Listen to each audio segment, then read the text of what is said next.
हरे कृष्णा।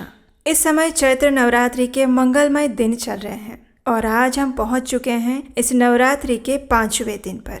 चैत्र नवरात्रि के 5वें दिन माता स्कंद माता की पूजा की जाती है। देवी स्कंद माता अपने नाम के अनुसार कार्तिकेय की माता के रूप में पूजनीय है। स्कंद यानी कार्तिकेय, और जो कार्तिकेय की माता है उन्हें स्कंद माता कहा जाता है। देवी पार्वती की अपने पुत्र कार्तिकेय जी के साथ एक सुंदर लीला है और उसी के कारण उनका ये नाम स्कंद माता पड़ा है। और आज के नवरात्रि के 5वें दिन हम देवी स्कंद माता की कथा सुनेंगे। इसके जैसी और कथाओं को सुनते रहने के लिए और हमारे शास्त्रों से जुड़ी अन्य प्रमाणभूत जानकारियां प्राप्त करते रहने के लिए आप हमारे व्हाट्सएप कम्युनिटी ग्रुप के साथ भी जुड़ सकते हैं। उसका लिंक नीचे डिस्क्रिप्शन बॉक्स में दिया गया है। इस कथा को सुनने के बाद इस लिंक पर जाकर क्लिक कीजिएगा और हमारे व्हाट्सएप कम्युनिटी ग्रुप के साथ अवश्य जुड़िएगा। तो चलिए आज की 5वें दिन की देवी स्कंद माता की कथा का श्रवण करते हैं। आज की कथा आरंभ करते हैं। एक समय की बात है, ब्रह्मांड में तारकासुर नामक राक्षस ने भयंकर तबाही मचाई हुई थी। उसे भगवान ब्रह्मा से एक अमोघ वरदान प्राप्त था कि उसका वध महादेव और उनकी पत्नी से उत्पन्न होने वाली संतान ही कर सकती है।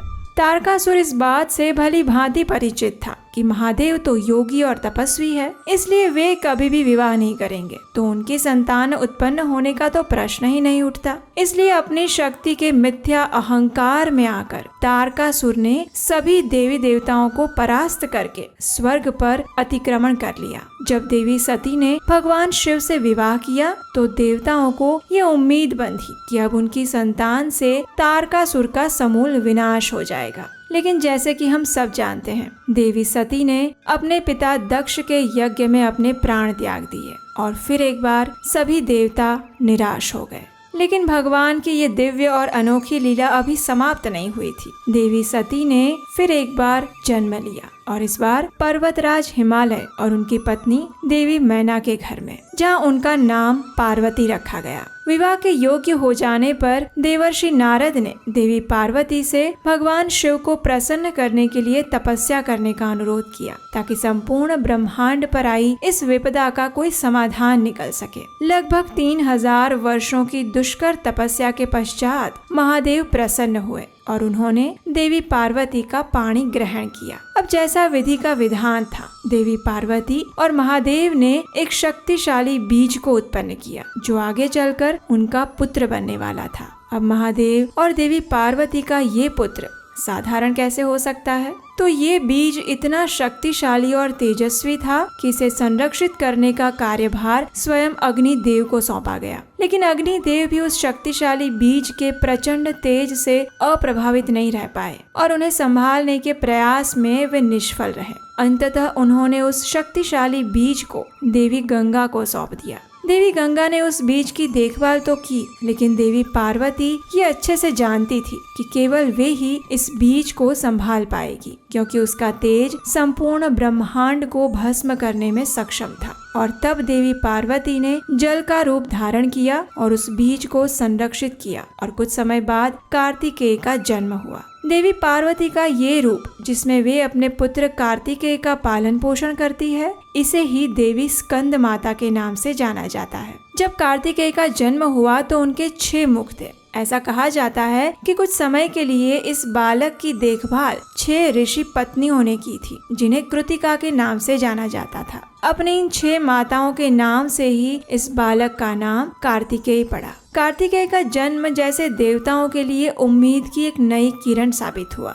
जब कार्तिकेय बड़े हुए और सब प्रकार की विद्याओं में निपुण हो गए तो देवताओं ने उन्हें अपना सेनापति बनाया। उन्होंने कार्तिकेय को अपने अस्त्र शस्त्र प्रदान करके हर प्रकार से शक्तिशाली बना दिया और इसके बाद कार्तिकेय ने तारकासुर के विरुद्ध धावा बोल दिया और उसका विनाश करके संपूर्ण ब्रह्मांड को उसके आतंक से मुक्ति दिलाई। चलिए अब हम कार्तिकेय जी के बारे में आपको एक रोचक जानकारी देते हैं। एक बार क्या हुआ कि जब वे ब्रह्मा जी से विद्या प्राप्त करने गए थे तो उन्होंने ब्रह्मा जी से ओम शब्द का अर्थ पूछा। तब ब्रह्मा जी ने 12,000 श्लोकों की सहायता से कार्तिकेय को ओम का अर्थ समझाया, लेकिन वे उनके उत्तर से इतने संतुष्ट नहीं हुए। उसके बाद कार्तिकेय ने अपने पिता भगवान शिव से ओम का अर्थ पूछा, तो भगवान शिव ने 12 लाख श्लोकों की सहायता से अपने पुत्र को ओम का गहरा अर्थ समझाने का प्रयास किया। जब कार्तिकेय को ओम का अर्थ समझ में आ गया तो उसके बाद उन्होंने स्वयं अपनी ओम की व्याख्या की। और जानते हैं कितने श्लोकों में? तो कार्तिकेय ने ओम की इस व्याख्या 12 करोड़ श्लोकों में की थी। उनकी इस बुद्धिमत्ता और तेजस्विता के ऊपर प्रश्न उठाने का कोई प्रश्न ही नहीं उठता, क्योंकि वे स्वयं देवी पार्वती और भगवान शिव के पुत्र जो हैं। देवी स्कंद माता की 4 भुजाएं हैं, जिसमें से एक भुजा में वे कार्तिकेय को शिशु रूप में धारण करती हैं और 2 भुजाओं में वे कमल का पुष्प धारण करती हैं। उनका चौथा हाथ वर मुद्रा में है। उनका स्वरूप अत्यंत सौम्य और ममतामयी है।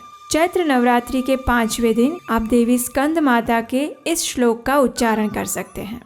सिंहासनागता नित्यं पद्माश्रितकरद्वया शुभदास्तु सदा देवी स्कंद माता यशस्विनी। देवी स्कंद माता को पीला रंग विशेष रूप से प्रिय है, इसलिए इस दिन पीले अथवा सुनहरे रंग के वस्त्र धारण करने चाहिए। प्रातः काल में जल्दी उठकर स्नान इत्यादि से शुद्ध होकर गंगा जल से पूजा के स्थान को शुद्ध करना चाहिए। उसके पश्चात लकड़ी की चौकी पर पीला कपड़ा बिछाकर उस पर माता का विग्रह अथवा चित्र रख सकते हैं। विग्रह है तो उसे शुद्ध जल और पंचामृत से स्नान करवाना चाहिए। उसके पश्चात उन्हें पीले वस्त्र अर्पण करने चाहिए और पीले रंग के पुष्पों से उनका श्रृंगार करना चाहिए। भोग के लिए उन्हें पीले रंग के फल या फिर मिठाई अर्पित करनी चाहिए। माता को धनुष बाण अर्पण करना भी शुभ माना गया है। शायद आपको ये जानकर आश्चर्य होगा कि देवी स्कंद माता को समर्पित केवल 2 ही मंदिर हमारे भारत देश में हैं। एक है वाराणसी में और एक है विदिशा में। मध्य प्रदेश के विदिशा में पुराने बस स्टैंड के पास सांकल कुआं के पास माँ दुर्गा का विशाल मंदिर उपस्थित है। इस मंदिर की साल 1998 में स्थापना की गई थी।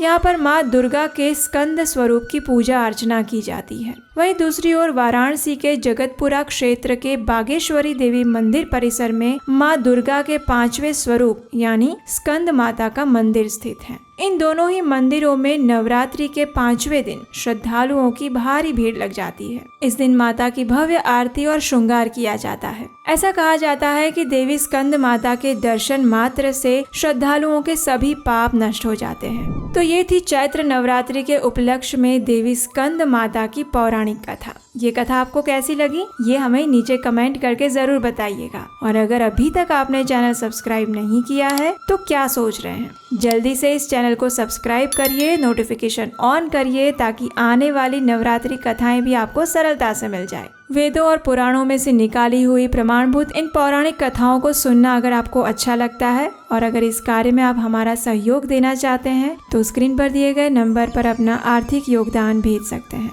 तो चलिए, चैत्र नवरात्रि के आज 5वें दिन देवी स्कंद माता से हम यही प्रार्थना करते हैं कि वे अपनी ममतामयी दृष्टि हमारे ऊपर भी करें और हमें परम भगवान श्री कृष्ण की शुद्ध प्रेमा भक्ति प्रदान करें।